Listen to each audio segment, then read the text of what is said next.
Brew tour and journey through history with the Wynkoop Brewing crew in Denver, Colorado. Hi everybody, I'm Kat Hess. I am the head brewer and head janitor at Wynkoop Brewing Company. Hey everybody, my name is Evan Lawson. I am the cellarman here at Wynkoop. Hey everybody, my name is Phil Holden. I'm the assistant brewer here at Wynkoop.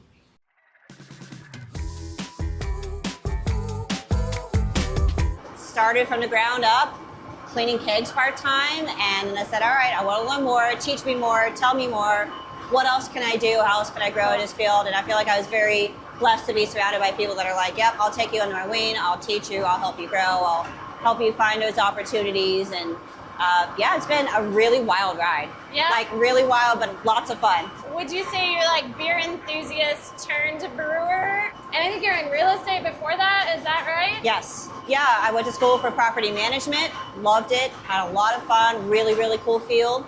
And when my husband and I sold our condo in Boston and moved out here to be closer to his family, we didn't have jobs yet. So I figured, hey, I'm really interested in beer. I think this will be a great time since I have to get a new job anyways. Yeah. Let's just try the beer thing. And if it doesn't work out, I'll go back to doing something that I really enjoy. So what's going to happen is we'll put all the mash in. Okay.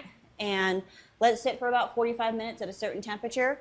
Afterwards, what's going to happen is all of the wort is going to filter down through the bottom, come in this pipe. Yeah. It's going to come up through here into our grant, then down into the pump, and it will be recirculated back onto itself, Okay. which is called vorlaughing. So I'm going to go ahead and turn on the hot liquor pump. Okay. Sweet. And then you're going to open this valve, Okay. and you want this to be parallel with that very official Sharpie line. And then one other thing that we're going to want to do is want to get a temperature correct. Okay. Because right now it's just pouring 190-degree water in there. Right. This is what you're going to open to get the water a little bit cooler. What do we want it down to? We want it around 150, 155. We're just looking to see that there's a little bit of water covering those filter screens. Yep. Which is the case. So what you're going to do now is just turn this until it's all the way open. Cool. So I'm just going to flip the switch down here. So our grist case is down in the basement. So that's literally just pulling everything that we milled yesterday all the way up through. How many feet is it traveling from downstairs? You know what? That's actually a really good question. I'd have to guess, I don't know, a couple hundred feet. What is your favorite beer to brew if grapefruit beers are your favorite to drink? Probably IPAs. Yeah. I just feel like citrus and hops, everything just plays so well together. Yeah. Outside of that, I also really like brewing saisons. Okay. I love drinking saisons, but I also really like brewing them because I think it's kind of a technical brew. Okay. And there's so many little things that you can do that can vastly change the outcome of what you're drinking. So I love being able to kind of play around with that and see if I change this little thing, what does that result look like at the end of everything. Yeah. Everybody has been so awesome and supportive, and there's so many times when I'm like, I don't know about this, or I've got a question about that there's always somebody that's willing to help you out and answer and make sure you got what you need. This is one of those industries where it makes sense to help other people out, because if your brewery is good and my brewery is good and the next person's brewery is good, then everybody's going to want to come try all of our beers. All right, so it's like we're like 152-ish, 153, somewhere around there. Nice. Which is perfect because that's exactly where we want to be. Excellent. And now we have got a 45-minute rest. Okay. So we're going to let all that cool, fun, crazy chemistry conversion take place. So all of those proteins are breaking down, carbohydrates and sugars are being absorbed into the water. And I know we saw the recipe list and we saw the grains go in, but what grains did we see going in? Vast majority two-row, about 98% two-row, which is our base grain. That's pretty standard brewer's base grain. Yeah. And then 10 pounds of acidulated malt. That just helps to keep our pH good. Okay. Without having to use a ton of salt. Awesome. Awesome. Love it. We have a few things that we have to sanitize, so we'll do that while we're waiting for this to finish up. All right. Yeah. Let's clean. So what we're doing is we're going to hook up some hoses. We're going to fill this with water. Okay. Go downstairs and get our sanitizer. Okay. And then we're going to make one big loop from going from here into this pump. We'll close this off because we don't need hot water for this. Okay. It's going to go into the pump. It's going to go out through here into this valve. Okay. Because the tank that we're going to be knocking out into is actually downstairs. Got it. And then it's going to go through this whole process piping loop downstairs, come back out here, and go back into there. Got so it. that's how we're getting our whole loop. We sanitized our tank yesterday, but we always do the process piping loop the day of. Okay. Cool. All right. All right. Want to try some beer? Let's do it. Evan knows all the fun stories Yes, about this Evan, building. speak up. Well, one of my favorite stories. I always like the stories behind both our Vixeweiss, the Hefeweizen, Okay. and our coffee lager that we have on like semi-seasonally. Kurtz, it's the Vienna coffee lager. Oh, yeah. Kurtz, I love the story. It's funny because it's definitely a little bit of just like Wynkoop folklore at this point. Love it. But at least the story is it was passed on to me from the last head brewer. Sometime a little bit after Wynkoop opened, sometime in the 90s, Hickenlooper is down here, just somewhere in Lodo at a bar. Yeah. And he's sitting at the bar, and Kurt Vonnegut walks in, the author. Yeah. Kurt Vonnegut. Yeah. Kurt Vonnegut just stumbles in the bar, Yeah. sits down at the bar next to him, and they just strike up a conversation. And Hickenlooper mentions like, "Oh yeah, I just opened up a brewery downtown here in the area." And then Vonnegut shared, "Oh well, my father originally was from Austria and was a brewer in Austria." And then he moved with him and the family to the United States.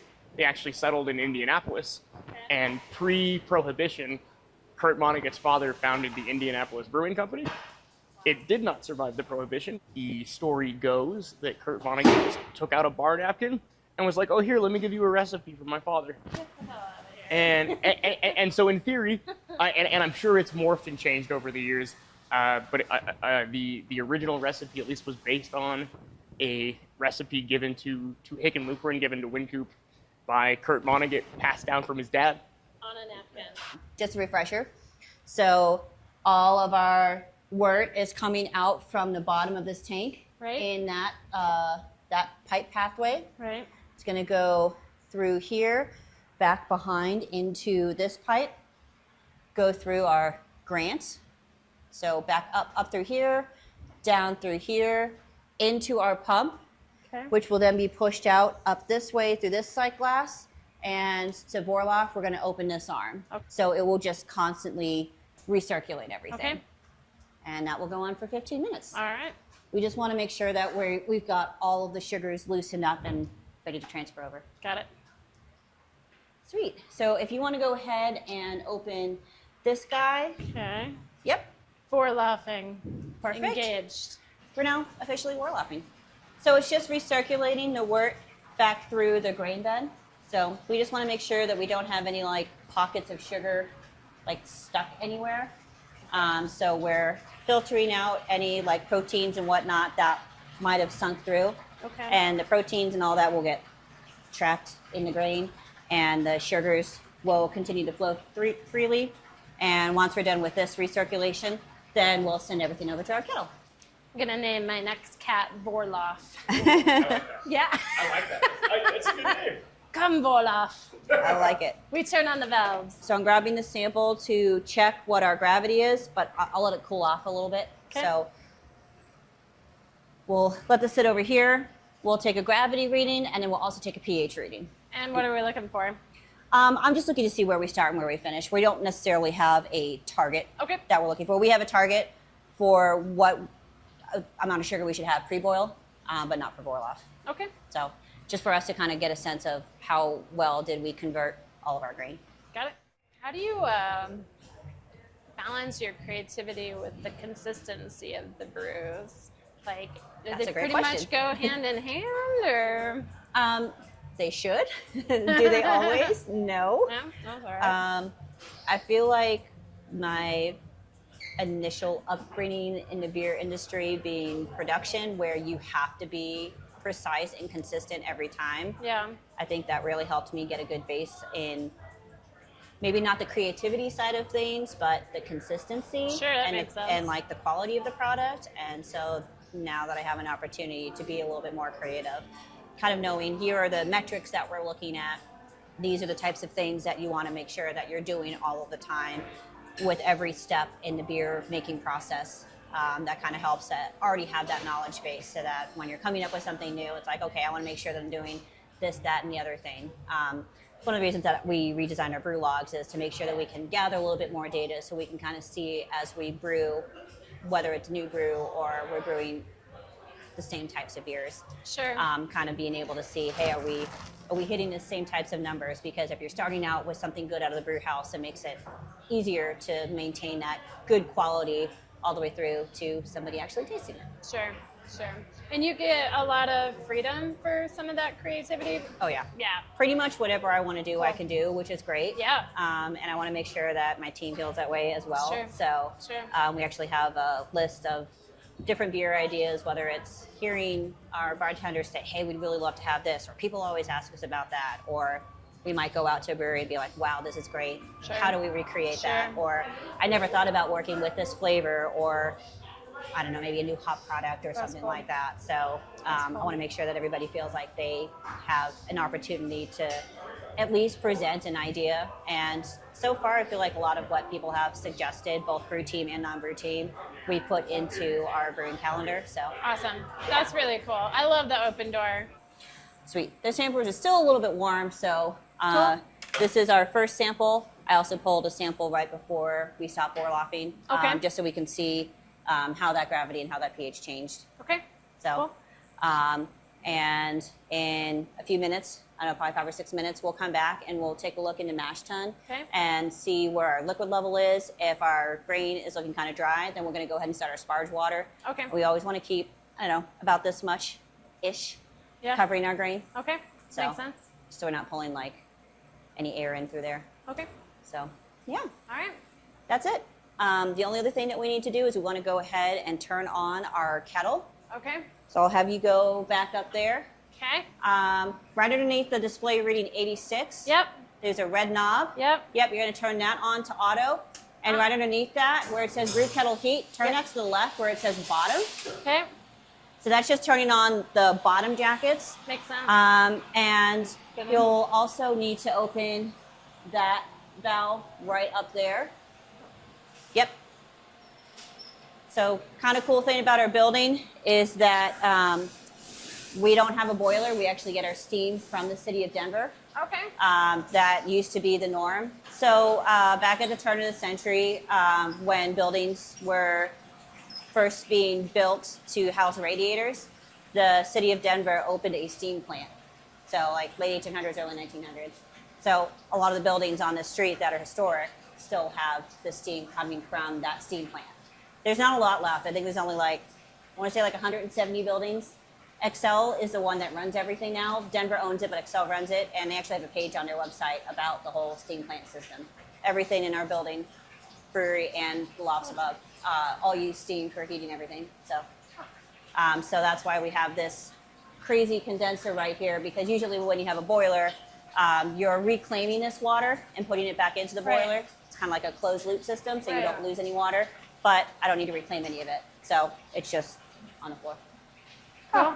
So yeah, this is the first place that I've worked at that I didn't That's so actually cool. have a boiler. So they're going to keep that open till, I don't know, like 2040 or something like that. So eventually all the buildings that are on it are going to have to get their own boilers, but that's a ways away. Let's go grab some hops. Yes. So we're going to want those 3 buckets on there. Okay. We'll get our first 3 hop additions, and then we'll go back down and get the rest. Is this is your domain? Give or take. Give or take. Oh, A cool, dark place. Ah, yeah. Okay. sweet. So we are going to use a lot of Cascade. Yes. So we're going to start with our open bag. Okay. And then Evan has our brew sheet. Okay. So 6, 5, and 5. So because Cascade has lower alpha acids, and this is the only hop that we're using a lot. If this was like, say, Citra, which has much higher alpha acids, we probably would be using half the amount of hops to get the same amount of bitterness. Okay. Then will it sit in there longer or shorter?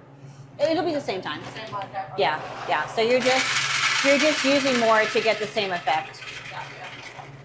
Do you think going from like beer enthusiast to career in craft beer, how has it changed your perspective on craft beer and the industry itself? Do you think it's had much of an impact?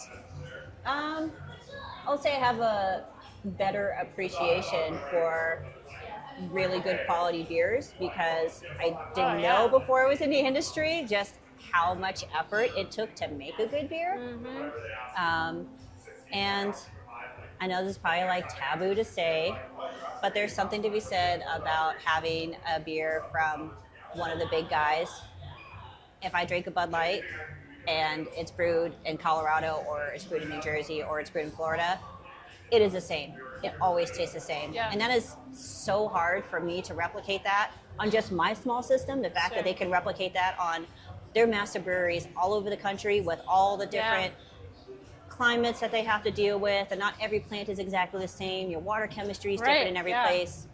So also a better appreciation for the big guys that they can have that consistency and that maybe some people wouldn't say quality, but you always know what you're going to get when you open that up. Yeah. And that might not always be the case for some of the smaller breweries. So when the smaller breweries can do that, it's like big kudos because it's just hard to do. So. Yeah. All right.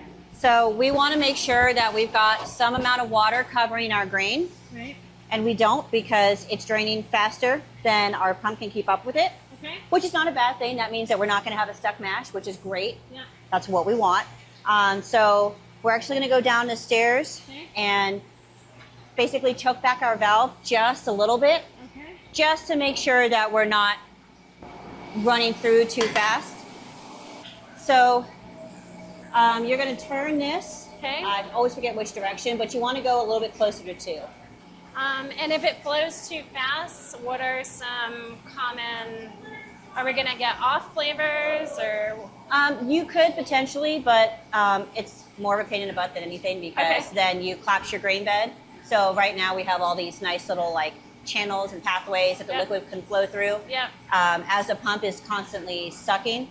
Right now it's not a big deal because we've got plenty of liquid underneath the false screen. But now if you start getting air, you can get air into your pump. Now you're like pulling on the grain bed, and so all those pathways that you used to have, now you might have half or less. So we just want to make sure that, and we also don't want to extract too many like tannins or proteins or anything like that. You'll get some of that, but we'd like to extract as little as we can. And the grain bed right now is doing a really great job of filtering all of that out, so we don't want to mess with it. Got it? Yeah. Awesome. Would you say the brew day is a change of pace, but it kind of, is it like that reset for the week where you're like, okay, here's our recipe, we got to do it, but you kind of get those downtimes throughout it? Because it seems the couple times we've done it now, it seems just really nice, kind of casual, right? You get to discuss, make sure things are happening. I think it's more casual when it's on a collab brew day because most of the times when it's just a regular brew day, when we have our downtime, we're doing something else. So you're taking gravities or answering emails. Like, I'm sure by the end of the day, I'll have a full inbox again, which is fine. It's nice to have a break from that. Or, you know, if somebody else needs help with something or moving kegs or I don't know what, there's just always something more to do. So I agree. Your downtime is not necessarily downtime. It's like, okay, I'm going to break from the brewing for a minute and I'm going to go do something else. Got it. So what can I do in this 15 minutes before I have to pull exactly. the next lever? Exactly. It's like, what can I do now to make the end of my day cleanup faster? Yeah. Okay. At least that's how I always viewed it. And it's different from a production brewery too. Yes. That's when there's no stopping pretty much. Oh yeah. Okay. Yep. Brewpub brewing it's cool, and you still got to do a bunch of things, especially a brewpub this size. But in production, you're just flying around. You're getting the next thing ready. All the time. The next brew ready. Someone else is supposed to be coming to break you out. Like it's like nonstop. Yeah. Yeah. When I was production brewing, I would get in around 5 and start brewing like by 5:15, 5:20. And when I had my rest, I was either doing a yeast harvest or a dry hop, sanitizing my tank. Sometimes I had to like do a transfer, which that takes a couple of hours. So you're transferring and brewing at the same time.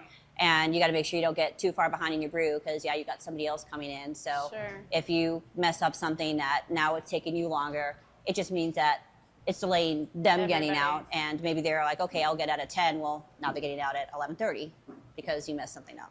Okay. So Wow. it's really nice to not have to worry about that at brewpub brewing. Yeah. It's kind of cushy. So this is kind of like a dream-ish, Oh, yes. cushy. Yeah. Okay. Yes, everybody in the industry wants to have the brewpub exactly. job. That's why 100%. It's, Okay. I All right.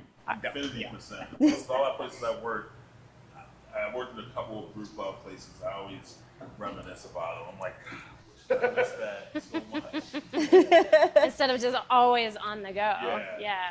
This is what's up. Once But you're used to it, like it doesn't seem that bad. Like, Yeah. It's set to be on point. Someone new coming in, Mm-hmm. come from brew pubs and then go straight to production. If you're in packaging and things like that, it's kind of the same old everywhere. But Yeah. brewing, you just got to be a little bit more on point. Like, oh, this is happening right now. Where I'm, Yeah. especially at a really large one like a Legion, you be sanitizing or cleaning the tank. Sure. The next vessel you're going in, so you got to make sure you don't knock out the beer into those tanks. And sometimes Yeah. I've seen that happen. Yeah. So you got to be on point all the time. Yeah.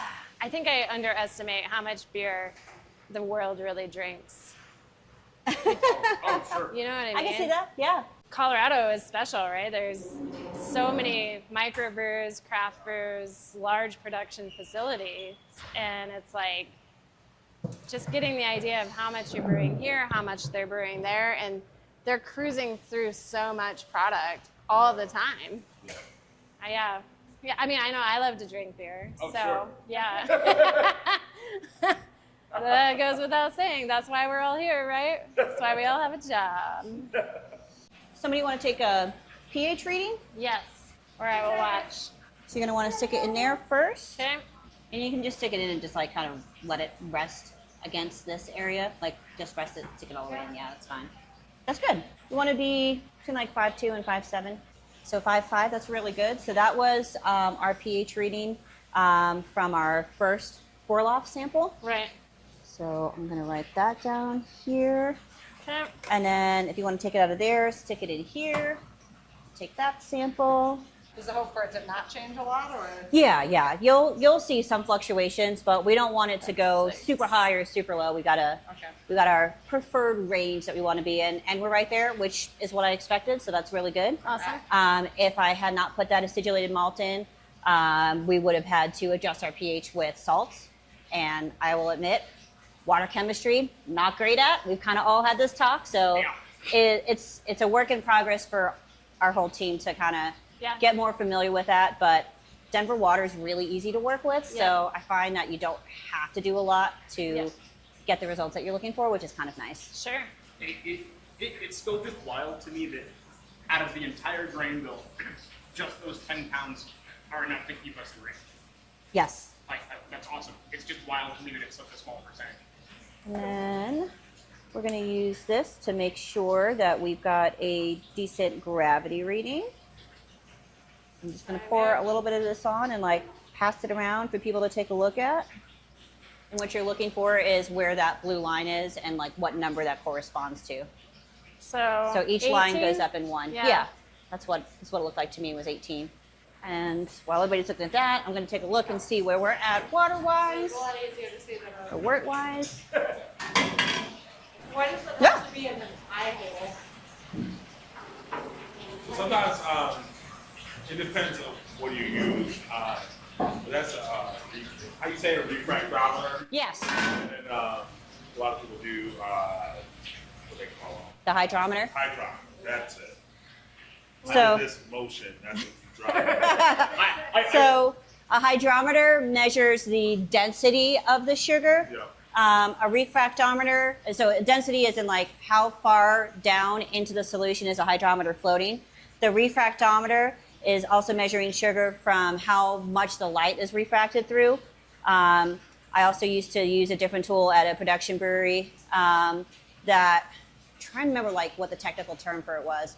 But basically, it was like a sound wave, like the DMA 35. Oh, Do you I ever never use those? used one of Oh my gosh, I love those things. They're so great. They're also like $4,000. So this is fine for us. But they're very accurate. But they constantly have, I think it's like the tone of E.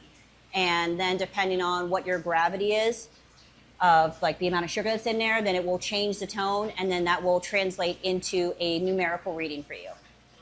I honestly Wow. thought for a long time that it was just like a really fancy refractometer. Right. And I went to brewing school, and they're like, yeah, no, like, this is like a whole thing. There's a reason that it's $4,000. And I was like, oh, okay, yeah, that makes sense. Okay, we should be here now. Sorry. We should be. George Jetson. Yeah, Oh, yeah. exactly. We're good. I don't know if you've seen We're the- good? We're good. So if you wouldn't mind, please closing the lauder arm. Okay. Anybody that's over there? Yep. Cool. And then I'm going to stop the pump. Solid. Close this. So we're at 189. Now that we don't have work going in there, this should heat up pretty quickly. Okay. Um, you turned it back on the bottom or no? Yeah, I turned it up. Yeah.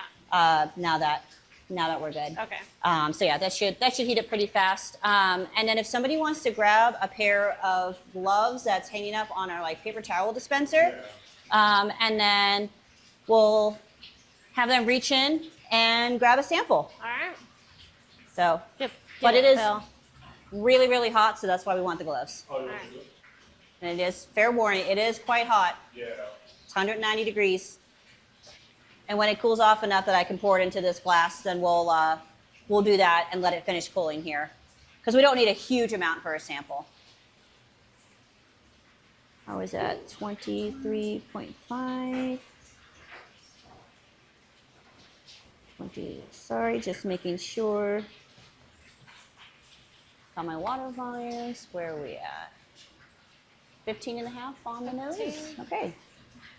Sweet. 192. Okay, cool. We're climbing.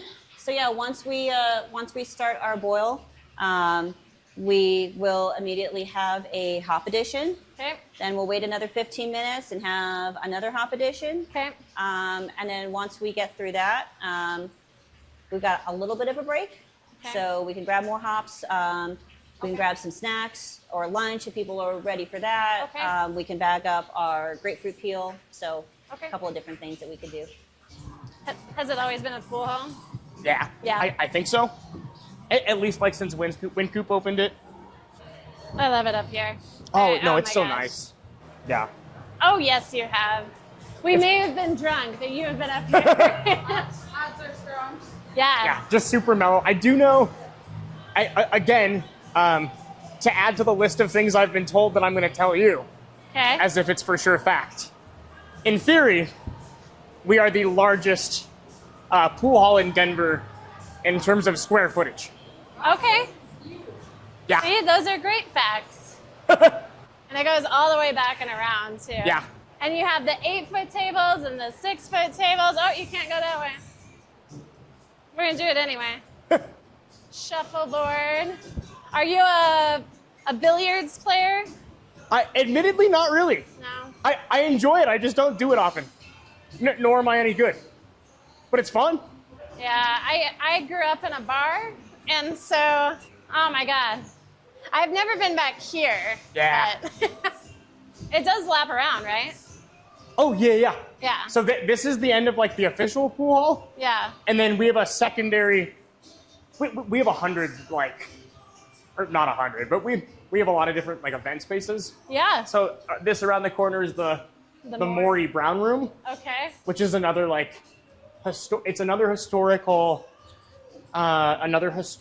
like event space we have. Okay. The one fun fact that I have about that room is the pillars that are in it are from 1899. Can we look? Absolutely. These ones? Yeah. So these pillars that are in like the center here are from. 18. I mean, I think that they've obviously been cosmetically redone, but in Sure. terms of structurally, the previous head brewer said that they have not structurally changed since 1899. Wow. It really, that's why I wanted to be like, have we gone Oh everywhere? yeah. And I love all the exposed brick. It's just gorgeous. And then we'll pop out. Back on this side is just the other end of the bar. Okay. Huge. There's just so much space. Yeah. Like it truly just keeps going. And you guys pack it pretty regularly, right? Like, Yeah. No, we do, and we tend to is have. it every day? Is it seasonal? Is it? I mean, but definitely seasonal.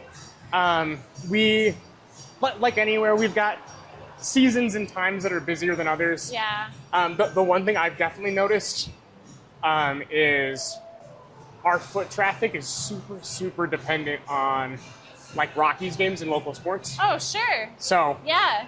like when there's Rockies in town, especially if it's like, This hey, last there's weekend?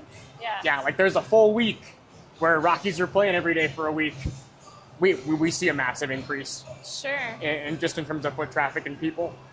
I don't think they're that old, but I know it's a portrait series that was done at some point several years back of just brewers in Denver. Oh, okay. Yeah. The only photo that I recognize, this on the far right here, this is Danny from Firmly, the lab. If you've ever met him. This guy looks super familiar too. It's like, there's no way these are actually old. They're in a zip-up hoodie. Yes. Yeah, no, they're stylistically meant to look old, right? Yeah, exactly. But I imagine these photos are no more than 10 years old. Yeah, that's why I asked. I was like, this doesn't make any sense. No. It's funny.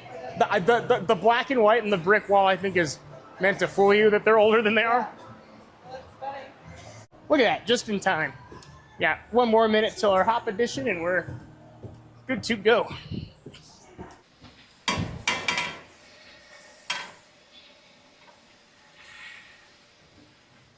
Are you ready? Ready. Yeah, Woohoo! All right. I learned last time. I learned that I have the camera on you. And how I turn his steam off, and I was like, Alright. yeah, that's easy. Cool. Easy. So yeah, once he turns that off, he'll dump in the last hop addition, Okay. and then we'll whirlpool. So that's just like recirculating all the beer in the kettle, literally in a whirlpool, so it collects all of the hops and any other protein matters that have broken out during the boil into a pile in the bottom, so that when we go to knock out, hopefully that pile kind of stays compact in the Right. middle Right. and doesn't make it into the beer. Right. Okay. That makes sense. Yeah, so it'll be 15 minutes of that, and then like 15 to 20 minutes to let it stop spinning before we actually knock out. So Okay. What about any advice? If anyone that's aspiring to get into brewing, any advice for them? learn everything you can. Yeah. Read every brewing book that you can get your hands on, even if you feel like it's a little bit too technical. Listen to the podcasts. I don't know, like networking Yeah. is really huge. I feel like Yeah. this industry Yeah. is so much who you know, Absolutely. and if you know somebody, it makes it a lot easier to get your foot in the door. Absolutely. So that would definitely be my recommendation: is learn everything you can and network. Whether you're in the industry or not, if you're thinking about getting into the industry, do it. start making friends. Right on. Great advice. Great Yeah. advice. Besides being Colorado's first brew pub, Denver's first brew pub, what do you think makes Wynkoop stand out in the Colorado craft beer scene? I feel like we have been so innovative over the years. I mean, our brew log wall over there going into the kitchen, we have brew logs from 1988, the year that we opened, and homeboy was brewing a fruit beer. Yeah. Nobody was brewing a fruit beer in 88. Like, Right. I just think it's cool to see how much creativity has come through here. And maybe people didn't appreciate it at the time, but I think that's kind of helped keep us around. And the Absolutely. fact that you've had a lot of education, you've had a lot of people Yeah. that have come through here that are still in the Denver beer scene, Yeah. and talk glowingly about Bede and Wynkoop. It just has, I feel like, a really good reputation from all the different people that have been through here. Awesome. Awesome. I agree with that. So grading out here, like we talk about. What's up, my How's it brother? going, man? Hello. Good morning. Good morning. So we talk about like brewpub brewing being a little cushier. This is the cushiest grain out system Agreed. that maybe exists anywhere. Like the first time I went to grain out, I was like, okay, cool. Where's our rake? We're not raking into buckets. So basically, we got it so easy. This pipe above us that has the coil wrapped around, it's basically just a continuation of the auger system Yeah. that we grained in or that we milled in with. Yep. And so we actually have a pump that will turn on, and at the bottom of the mash tun, all the grain will be pushed into the auger, and then it goes through this pipe like all the way through the kitchen where we walked, Yep. and then it dumps all the way out here. So talk about a very cushy, easy thing. Oh yeah. Move the house. Yeah, there's no raking, there's no hoeing. Sweet. There's barely even a lot of like moving the arm and the mash tun around. So admittedly, because we grain out so far away from the physical brew house, it is a 2-person job. Yeah. This is usually what the part I do. It is literally just when one of these drums is full, Yeah, just you moving move. the hose to the next one. And then we've got our farmer who comes in. We reach out to him every week. Just let him know every time we're brewing Yep. about how many drums we're expecting to fill every time. And then a couple of times throughout the week, he comes in, picks up our spent grain for his cattle, for his farm, Yep. and then brings us empty drums. So with the half batch that we're doing, how many barrels can we expect to fill? We'll probably get those first 2 full, and then maybe this one will be mostly full or all the way full by the end. Okay. Cool. Cushiest, most lovely thing in the yeah, like there is no, and that's the thing is like, I don't even have to like wheel these out anywhere to like, Because he just comes and gets them. yeah, because like most places, Yeah. you know, just getting the grain into the drums is half the battle, and then Yeah. it's moving the drums wherever they gotta go, Yeah. and I don't even have to move them. I have stories. So yeah, I'm impressed that a place this old has that set up because everywhere has their war room of like, all right, we got to grain out. Oh, well, Yeah. here we go. Yeah. You know, Yeah. That's Just no it one seems- loves it. Seems so logical. Yeah, Yeah, right. yeah. Right. I mean, I have to imagine it wasn't necessarily a cheap, easy thing to install. Yeah. I'm very thankful that somewhere along the way they chose to do it this way. Yeah. But Because honestly, I don't think there's any other way you can get it out the building because it's so old and it's so tight. Like how you would have to go through the kitchen to bring it out, which I had done that Sure. before. Sure. And it's in It's, Philly. And I was like, this is bad. It's like if something spills in the kitchen, like you gotta. clean this up, bro. yeah. Getting our stairs into the And because it's so big, right? Like you don't lack in steps. That's for sure. No, no. It's Nope. definitely just a lot of running around from point A to point B. You have to come all the way down here to change eggs for farm. Yes. Yep. Yeah. Sure do. And by we, I mean Evan. We got Sorry, grain Evan. storage. Oh, Phil, I meant to. Oh, show, this one too. yeah, I meant to show you this yesterday. So There's another one too. That's what I saw. I was like, that's pretty great.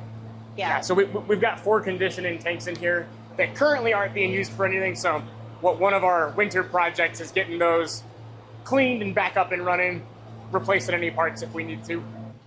So this on the right-hand side is our mill room. Makes sense. Kat, it also looks really nice in here, by the way. It's getting there. I still have some work to do, but I made a good dent in it. Yeah, but basically this white pipe above us, that's our auger. So it basically goes all the way past the wall where we can see. It comes all the way from the alley where our silo is, and then brings it down here to the mill, and then eventually back upstairs to where we mill it. So the vast majority of today's grain came from the mill. Oh, sorry, came from the silo. So came through here into the mill, upstairs. We only put the 10 pounds of the specialty grain in, so which was kind of nice for our backs. Oh yeah. Yeah. No, totally right. Boom, and then we'll just pop around the corner super fast, if we have a minute. So Oh. it's the old. So we have our freight elevator around the corner. The freight elevator obviously has been redone since whenever this was I'm built. handing it off But to this was the original cable for the original freight elevator. No idea how old it is, but Nook and car side. This is just kind of our big bulk general storage area that I mentioned earlier. But and then this is where the comedy club. Yeah. And then you can see like over here where it kind of looks like a fireplace. Some of that brick has been knocked out, but that's like one end of the brick tunnel, and then the other end of the brick tunnel is all the way on the other side. Yeah. As we meander back, I can tell you about the 2 ghosts that apparently live down here. So there's one is a young girl who, as it was told to me, it was a bad bring your kid to work day, and I guess she got trapped in one of those tunnels when they bricked them up, I don't know how much truth there is to this story, but that's what I was told. Okay. And then the other ghost is an older gentleman who's like a Civil War era guy, and I guess he walks around down here, and if you see him... Oh, you said ghost? I thought you said goat. Oh, no, ghost. Oh. I've yet to meet anybody or experience anything, but the other one I was told about was like a Civil War era older gentleman, like ex-soldier in a uniform of some kind, and I guess he walks around, and if you see him, he asks you for nickels and dimes. What does the little girl say? Help? I guess. Let me out. I'll let you know if I ever meet her. I will. I don't want to see the little girl. That's probably too scary. Oh, The no. older guy just remind me of like Headless Nick. Yeah. No, look. Harry Potter. Whenever I'm down here by myself, sometimes I'll just like talk. I'll be like, "Hey, if anyone's here, we're cool. Like, I'm not gonna bother you. You don't bother me. We're all right." Love it. Have you met Watch out, anybody you don't down want to get here? harassed. Have not. Have not. So this is the only area we didn't walk into. This is the aging cellar. So a couple of these tanks aren't currently in service, but most of them are, and most of everything that's kind of towards us from where you see that keg sitting on this side over, all of these are functional and have beer in them. Okay. So as it currently stands, we have 12 serving tanks that we regularly use. So all of those are connected straight up to our draft lines. Awesome. You can very clearly see which one the sour is. Yep. No, I just thought it was an orange hose. Oh, fair. Oh, Sweet. Going to knock out into. number 15. So, Okay. number 15. So, we're going to disconnect this hose over here, hook it up to the bottom of the tank, and then the beer is going to flow upstairs, down through this pipe, through this hose, into that tank. And that hose that I had you connect earlier with the valves on either end, that will go from this arm right here and hook up to our yeast spring. Okay. And then we will push that yeast into the fermenter.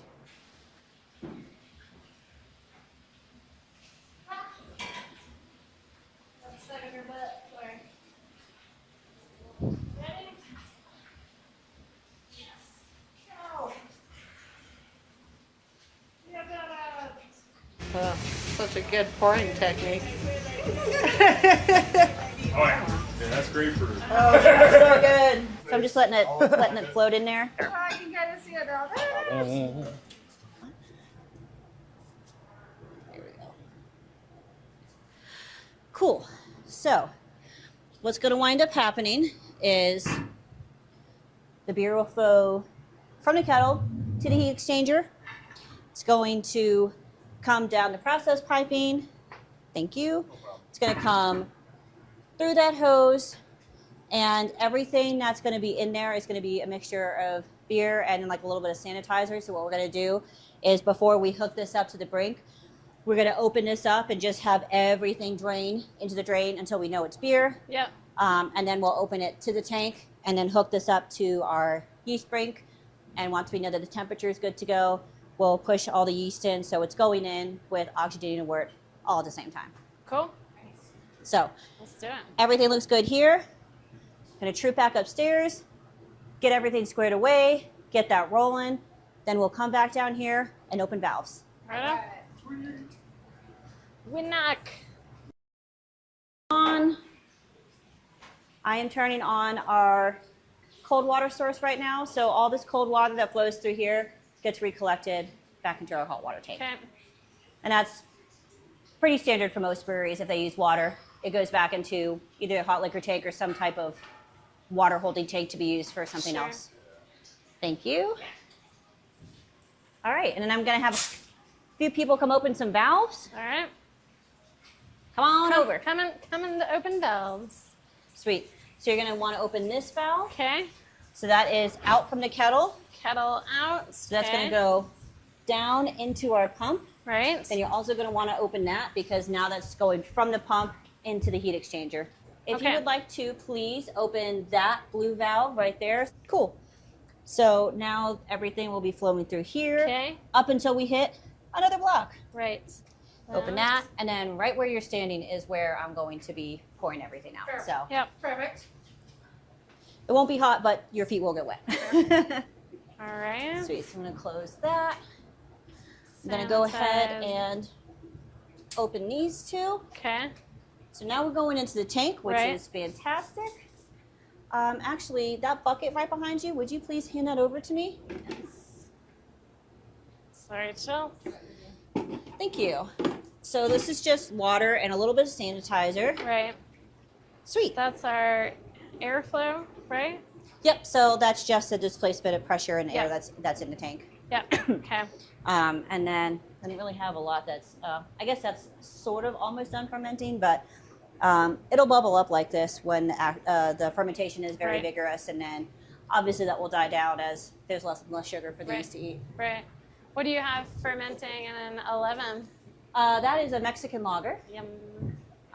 That's our Hefeweizen, which is just waiting to be transferred. Okay. That's a Belgian Wit, which is waiting to be transferred, and this is a Kolsch. All right. Yes. So you'll have to undo that tri-clamp. There's a gasket stuck in there.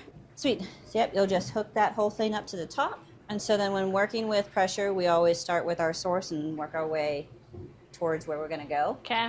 So you're gonna turn that open. Okay. Now we can hear CO2 flowing. Yep. Open this up. So now we've got pressure on that. Okay. And then just keep opening valves as you find them. That's open enough. This one has to go. Yep, yep. Okay. Perfect. And then there's one more over there that you're gonna have to open. This guy. Yep, that one. Awesome. Sweet. So you can see, that's why I Yeah. put the sight glass on this side, Right. so we can actually see what's going on. So I'm gonna go ahead and tip this up because there's still some yeast at the bottom of the tank, but you can sort of tell like this is not quite at the bottom. So we'll lift it up a little bit to the side to make sure that we get everything. All right, that looks like we're getting everything. Cool. So if you want to go ahead and close one of those valves on this hose, it doesn't matter which one you close. Yep, perfect. So what I'm going to do is I'm going to slowly bleed off a little bit of pressure. Okay. Then I'm going to have you open that again, and then we're going to back flush. So we're going to let some of the beer flow back into this to make sure that we mix it up a little bit Got it and on. get any yeast that's left in the brain, because inevitably we're not going to get every last little bit. Right. This yeast came from the Cashmere Okay. IPA. So it went from one IPA to another. Excellent. All right, if you want to go ahead and open that, I'm just going to crack one of these closed so it's not like full force Okay. flowing in. Open. Sweet. Then I'll have you come do this entire Oh, process yeah. all over again. Okay. Last but not least. Yes. This is our claim to fame. Okay. You talked about what beers you like to drink, what beers you like to brew. But if you could be any beer in the world, what beer would you be and why? Ooh, that's a really great question. I don't know that I've ever thought about being a beer. Ooh, Thanks. I made it up. I like it. We'll pass the Ooh. mic around, let everyone answer. If I want to be a beer, ooh, I don't know. I think I got to go with IPA. As much as I love some other styles, I think hops are so cool, and there's so much knowledge about hops that like we're still learning, and I just think that's really cool. And I think that sort of fits my personality because I always want to learn. So, yeah, I don't know, IPA. So I Awesome. can be a little spicy when it's a rough day. So that's like the really hoppy beers. It's kind of like me on a bad day, and then if it's an easy day, be like maybe a little more mellow. Yeah. That's a Yeah, great answer. I don't know. I don't love even it. know, but I'm gonna go with IPA. That's a great answer. Here, you want to have my Yeah. Yeah. We'll get all of your responses. Oh boy. Oh boy. You got the longest to think about it. Oh, I got mine already. Oh yeah? Here, you. You can just hold it too. You don't have to you can hold it. Okay. I will be a stout, like an imperial stout. Definitely. Yeah, right? Mainly because they're big body. I'm big body. They're seriously. I love it. No, I love Like every characteristic of an imperial stout is me. So, and they're good, and they can get you intoxicated quick. You know, Oh man. my personality can make people intoxicated quick. So I think that's it right there. That's a great answer. I bet you're regretting going the last round. I really am. I really am, because that was a great answer. I would say, I don't know. I'd say I was like a malt forward lager. Okay. Like a Vienna lager, or like different like European style lagers that are a little more malt forward. So, you know, something that's like easy drinking, classic, not gonna get you too drunk. You can crush a few, but there's always lots to like learn about and lots of history to dive into. And I don't know. I don't like that I went last. That was a great answer. You did good. You Especially did because of the good. history, guys. Yeah. Oh, well, see, there you go. There you go. There you go. Love it. There we go. Thank you.